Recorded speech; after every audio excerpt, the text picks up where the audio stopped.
to the Truth in My Days podcast, where we defend the Word of God against the challenges of men. Hi, I'm Dana Torse, and welcome to another episode of the Truth in My Days radio program. Today, I'm here with John Torse and Jason Chan as they discuss the important topic of creation and evolution. We are continuing from the previous episode. We hope you enjoy. So, based on this rate of decay, what is the estimate for the maximum age of the Earth then? Well, we'd have to know how strong the electric current was originally to know. Mm-hmm. But it's a moot point here because, as we've mentioned, the stronger the magnetic field, the stronger the energy generated, right, the greater the heat. And so 10,000 years ago, you could not have had life on Earth. They were just too hot. Right, that's true. Right. So that's the maximum possible age. Gotcha. So how do evolutionists deal with this one? They have an awful lot of trouble.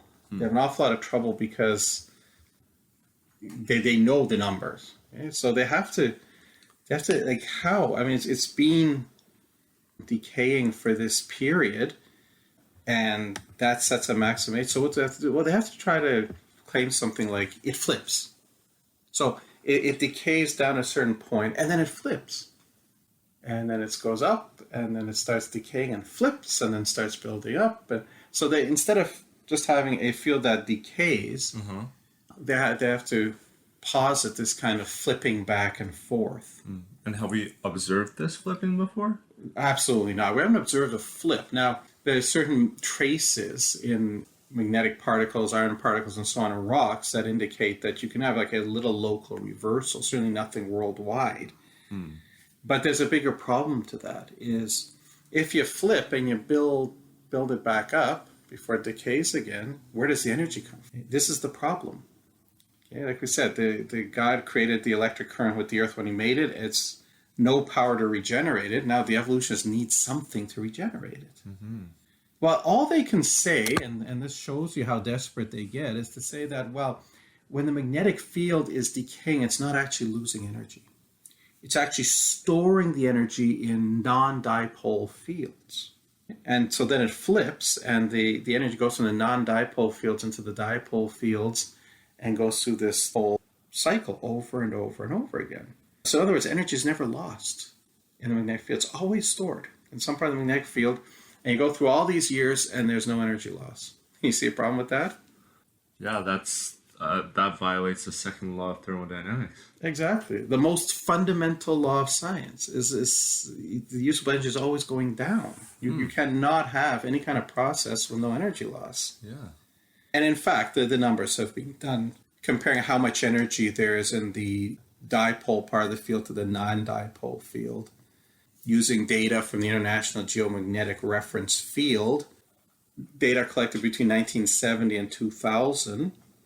The dipole part of the field steadily lost 235 billion megajoules of energy, while the non-dipole part was gaining, but only gaining about 129 billion megajoules. Right, so you still have a bunch that was being lost. Exactly. Over the 30-year period, you're getting a huge loss. Yeah.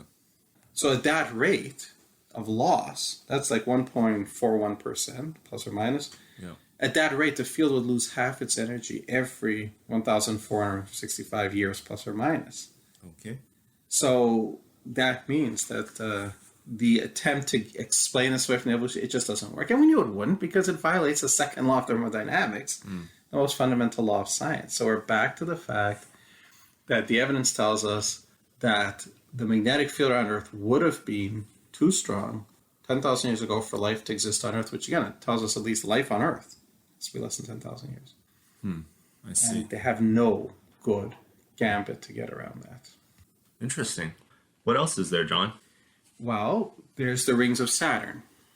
And I'm sure you're familiar with the rings of Saturn. You've seen them. They look so pretty, right?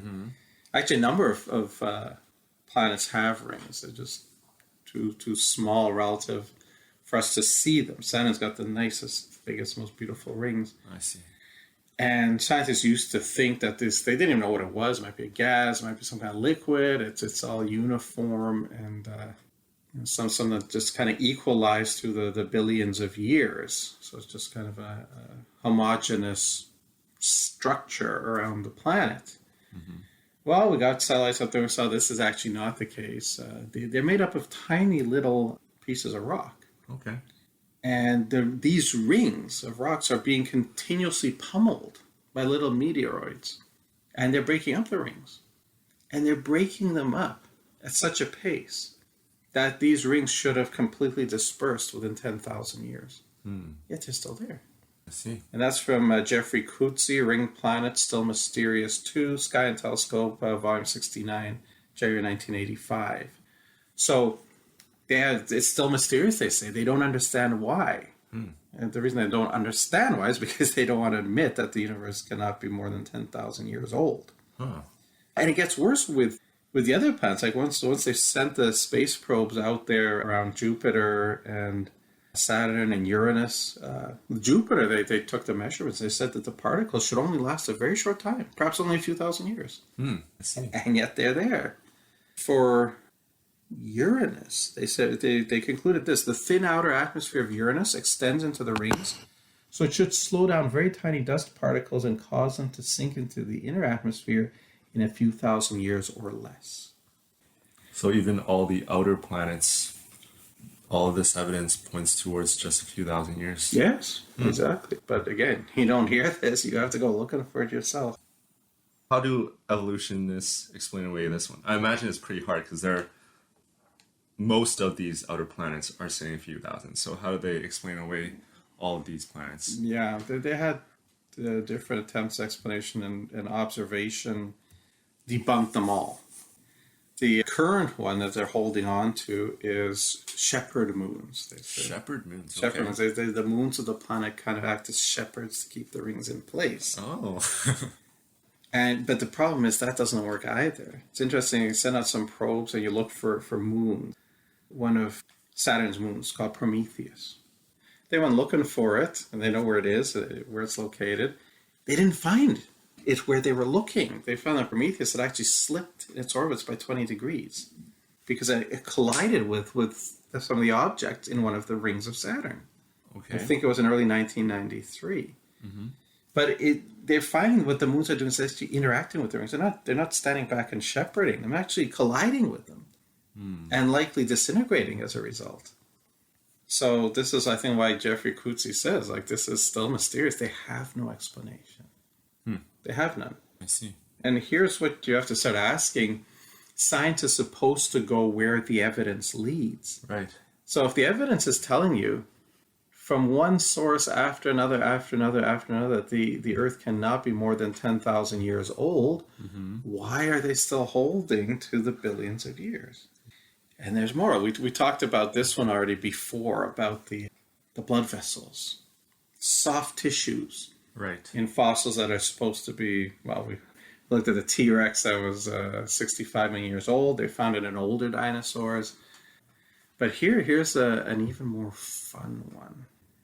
And that is, this was published in the year 2000, Vreeland, Rosenzweig, and Powers in Nature. Remember, one of the top two journals, yes. Nature, Volume 407, titled Isolation of a 250 million year old halo-tolerant bacterium from a primary salt crystal. In other words, they supposedly found a bacteria, they called it the Lazarus bacteria because it's coming back from the dead, inside a salt crystal, which they dated as being 250 million years old, and they brought it back. It's functioning. Huh. Now, even the evolutionists, we looked at specific numbers earlier, but they agree. Even the most ardent evolutionist agrees that bacterial DNA, it's an unstable molecule, breaks down quickly, shouldn't last more than 1 million years. And yet here we're told that this bacteria, that's 250 million years old, can be revived. Yeah. And its DNA is very, very similar to modern bacterial DNA. You would think that if this bacteria here was locked inside the salt crystal 250 million years ago, and the other bacteria have been evolving for 250 million years, you should see some significant differences. Huh. Yeah. But you don't. I see. And once again, these people with a straight face can say, yep, bacterial DNA cannot last more than 1 million years. Yes, this bacteria is 250 million years old. What does the Bible say about double-minded men? Unstable in all their ways. Well, are there even more than this? Oh, yes. Wow. I think you'll appreciate this one as an engineer. And this has to do with zircon crystals. Okay. These particular zircon crystals, when they're formed, they contain trace uranium. Okay. And the uranium, as you know, undergoes decay and gives off helium as a byproduct, alpha decay. So experiments were done on these zircon crystals that were pulled up from Precambrian basement rock in New Mexico. Okay. And this, we're told, is 1.5 billion years old. And here's the problem. Uranium, trace amounts of uranium, decay to helium. Helium is very small, right? Yeah. It's just It's only two the second one protons, in the periodic table. 2 protons, 2 neutrons. And because it's very small, it slips out through the lattice structure very, very easily. Dissipates, diffuses out of the crystal. So if it's 1.5 billion years old, you shouldn't find any helium in it. But when they analyzed these crystals, they found that 58% of the radiogenic helium was still there. Okay, so that's the observation. So a very interesting thing was set up by, it's called the RATE project, I believe. And this is how real science is done. Okay, they took the data they had, 58% of the radiogenic helium still there, and they graphed, did a diffusivity graph, how much helium would diffuse out of the crystal per unit time. And they did 2 curves. One is, okay, let's assume this crystal is 1.5 billion years old. And they did the curve, what the curve would look like. We do another curve if it's 6,000 years old. So you have 2 different curves. Okay? And the one for, if it's 1.5 billion years old, then the diffusivity obviously is a lot lower. It's down in the order of almost 10 to the minus 23 square centimeters per second. If it's only 6,000 years old, it's much faster, down around 10 to the minus 18 square centimeters per second. Yep. It's the diffusivity. So once you've applied these 2 curves, then you take your data. You do get labs to do experiments on how fast helium diffuses under different conditions of temperature and pressure and so on. Then you add that data to this graph and see which one it lines up with. Right, yeah. And here's the result. Which one did it line up with? Well, very, very closely to the 6,000 year plot. Yeah. So this is how real science is done. This is smoking gun. When the laboratory, like a secular laboratory was commissioned to do the analysis of this, they weren't told what the purpose is. They did their work. They did it right. This are the results. When they found out that this is what it's for, that the data supports that the Earth is 6,000 years old, not 1.5 billion, they were angry. Oh, yeah? Hey, screw you tricked us. You shouldn't do that. And so it's wrong. No, that's what the data shows. I mean, we did our work right. We're just angry that that's it's being used for this. I'm not sure why you should be angry if the data is being used to show that the Earth is, roughly 6,000 years old. And that's what science is supposed to be about, isn't it? Follow the evidence where it leads. Well, it hasn't been about that for a very long time, unfortunately. I see. This reminds me of the radiometric dating of the bone samples that also showed that the ages of the bone samples were a lot younger. Oh, yeah. They weren't happy about that either, but they had to stand by the quality of their work. Thank you, everyone, for listening today. Unfortunately, we have run out of time, but please join us for the next part tomorrow. Same time and same place. If you enjoy our content and think this is important material, the best compliment you can pay is by sharing this with your friends and family. This helps us out a lot. Also, if you enjoyed today's program, please like, comment, share, and subscribe to this podcast. We would love to hear from you. Thank you for listening to the Truth in My Days podcast with John Torse. We would love to hear from you. Please feel free to share any questions or comments you may have. You can reach us on Facebook, Instagram, MeWe, and YouTube. Simply search Truth in My Days as one word. Again, Truth in My Days as one word, no spaces in between. And you can connect with us. You may also visit our website for more comprehensive material and to learn more about our ministry. Our website is truthinmydays.com. Thank you.